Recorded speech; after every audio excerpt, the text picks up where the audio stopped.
I'm here at the MediaCity Church and Community Hub with Kate, who has organised some blanket making for Ukrainian refugees. So Kate, where did you get the idea from to make these blankets out of crisp packets? It totally wasn't, I can't claim the idea at all. It started before I started work here. I think a nurse came up with it and then posted it on YouTube. And it just kind of gathered momentum. Mm-hmm. So we started doing it we work with a homeless charity locally to us called Emmaus. We were doing it for the homeless of kind of Greater Manchester. And then obviously it just occurred to us what with the awful things that are taking place that we could adapt. And there's some already gone on a big trailer to Ukraine, and so we'll just, as long as it's useful. Yes. So so how do you make them then? What do we have to do to make them? It's really easy, and I'll say we've got so many you can do them at home.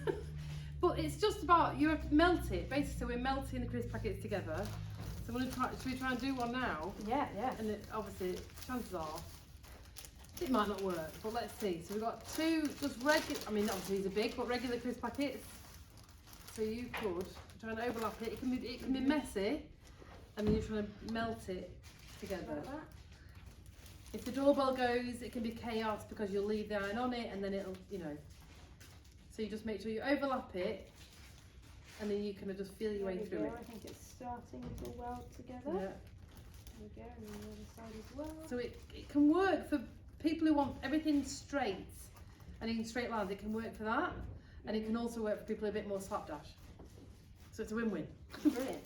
So that currently looks like that, and this would be would you say this would be taken by a Ukrainian refugee and put around themselves when they I mean, because whatever. we can't give everyone a hug, so it's a bit like, and you just want to do what you can. Yeah. So because we were doing these anyway, if you've left home with like just one bag, anything to keep you warm, because if you're warm, you might get a stolen bit of sleep that feeds your body just to carry on with the nightmare ahead. So anything.